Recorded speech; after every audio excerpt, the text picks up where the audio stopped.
So, it's that time of year again where, without fail, since 2005 no less, we get yet another Call of Duty game. And this year, it's Call of Duty Vanguard, going back to the era of World War II. We've been here before, we've enjoyed it before, but do we want to go back again?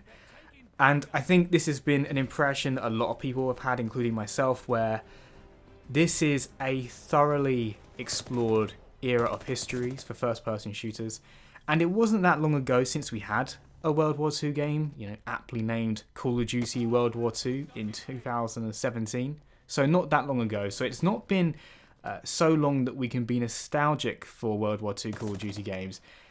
And as I've been playing the multiplayer, I have been wondering to myself, should they have even bothered setting this game in World War II, in the 40s? Because I can see for the developers it was clearly quite challenging to bring through all the modern systems of Call of Duty that were introduced in Modern Warfare 2019. It's clearly been challenging to bring them into an era which is of course just inherently more restricted. How do you offer so many customization options for weapons when there just weren't as many to choose from in that era, in that time? And it's resulted in a situation where they've actually overcome that challenge. Like, if you look at the amount of customization options you have in the game, there certainly are loads. There might even be more than Modern Warfare 2019. I haven't counted, I haven't checked, but I can already see there's a lot of options to choose from. But in certain instances, some of the attachments for weapons don't look particularly of the era. They look a little bit anachronistic. And this is, to me at least, most obvious when we're looking at some of the weapon optics, like the holographic images that you get on the sights. You'll probably see them, in fact, in the weapons I'm using in the gameplay. They just don't look of World War II. And the thing is, it seems like a small factor, a little detail, but when you have enough little aspects like that, which don't look of the era, it starts to pull you away from it. And then you start to get used to it, but you do wonder, well, if you're going to do that, why set it in World War II at all? Why not just make another modern day game, or just go full force and embrace the idea that you're not trying to represent a realistic World War II? Maybe you're doing something a little bit more Wolfenstein, where it is meant to be like a parallel universe and technology has come forward a lot more.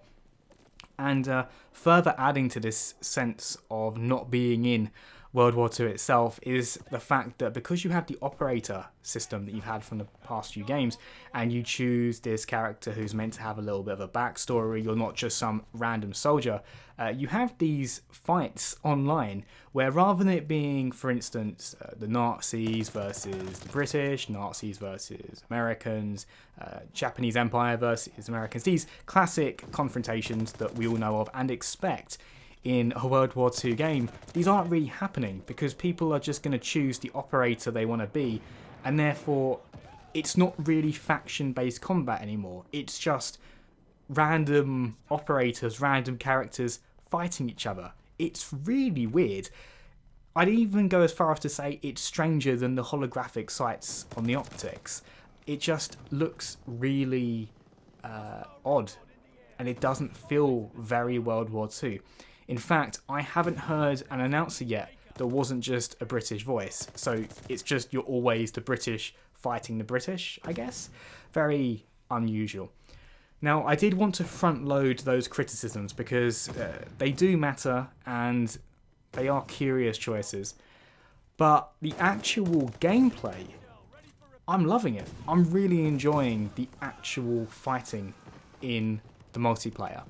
And it almost makes you feel like, they almost got it. They nailed the actual gameplay. They just messed up the setting a little bit. So I like that this feels like a combination of Cold War and Modern Warfare 2019. It has the engine updates that I loved in Modern Warfare 2019.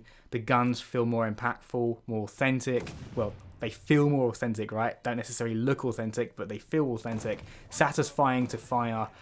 It's just really enjoyable to shoot your weapon, and in a game like this, that's incredibly important. So I'm so glad that's returned from 2019. Just the movement as well feels very similar to 2019. You've got the tactical sprint by double clicking the sprint button so that you can raise your gun into the air and just move faster, but it's at the cost of being more vulnerable. You can mount weapons again so that you can position your gun on a wall or a surface so that you can be more accurate, but that's at the cost of mobility.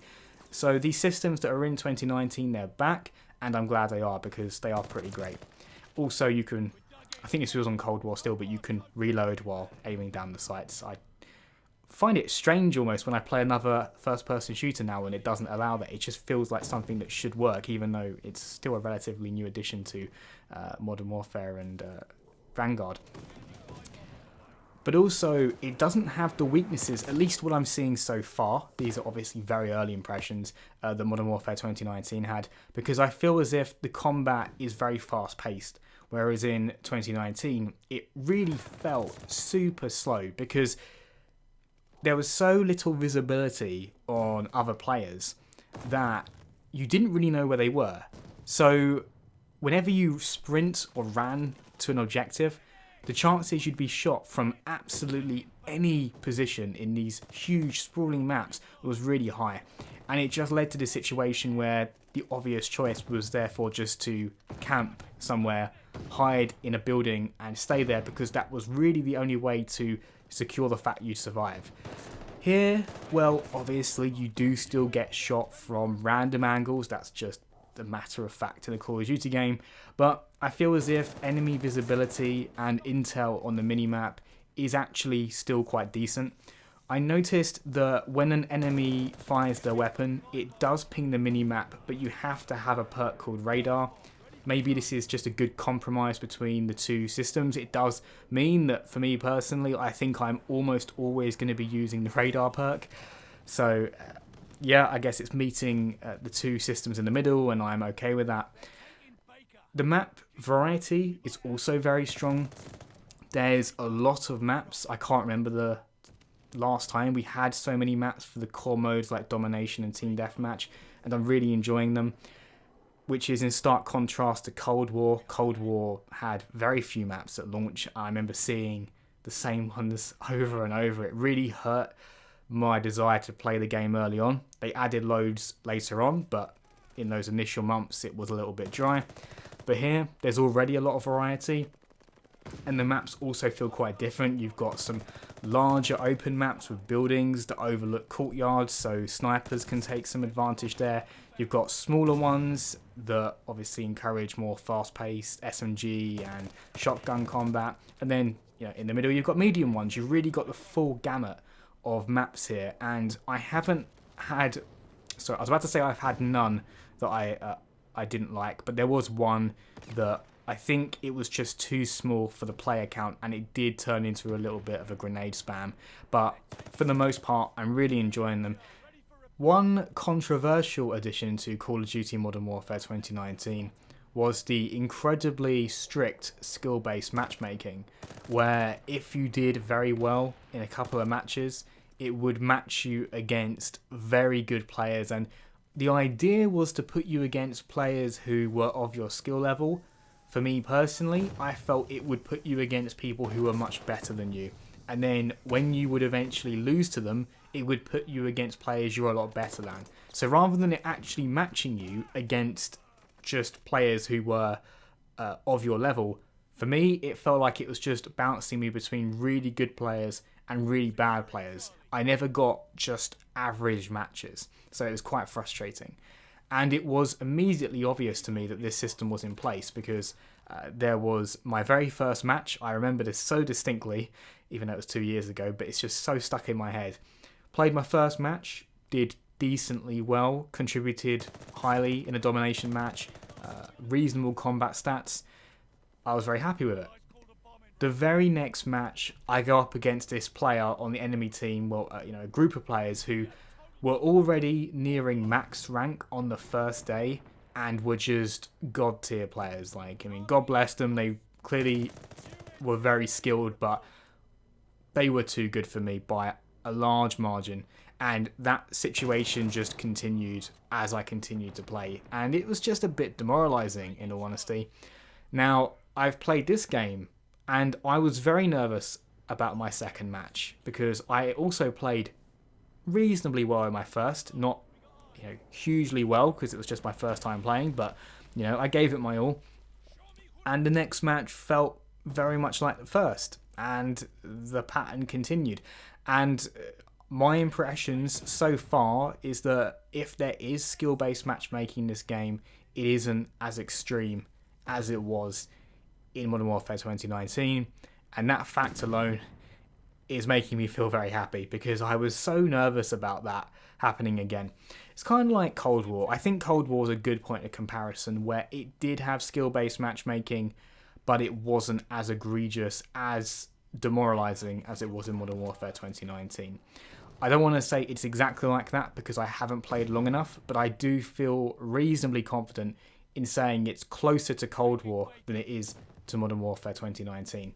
So I'm quite happy so far. I mean, I've had some tricky matches. You're just going to get that every now and then. It's just the way the game is. But I'm not going up against players who are, unfathomably good, is what I'll say. Like, I wouldn't be surprised if they were professional gamers, like that level of skill. A lot of good players, without question, real formidable opponents, but just on that level where it's not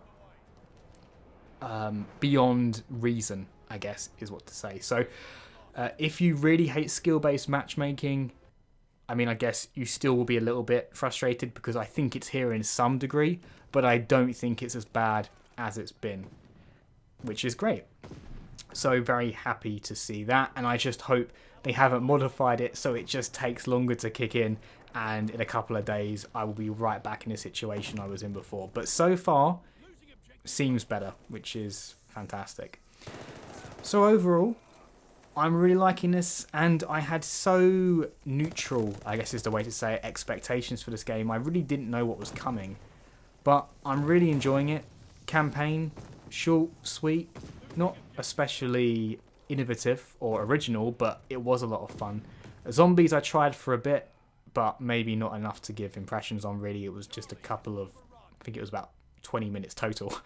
So not too much to say on zombies at this stage, but multiplayer, I am actually quite liking it. I have no idea what the general consensus on this game is, what other people are saying. Maybe there's this massive flaw that some can see that I just can't, but I am actually rather enjoying Vanguard, and I just hope that it continues to be as fun as it's been so far, and that I don't discover any sleeping issue that will emerge later down the line. So, as always, people, thanks very much for watching, and see you next time.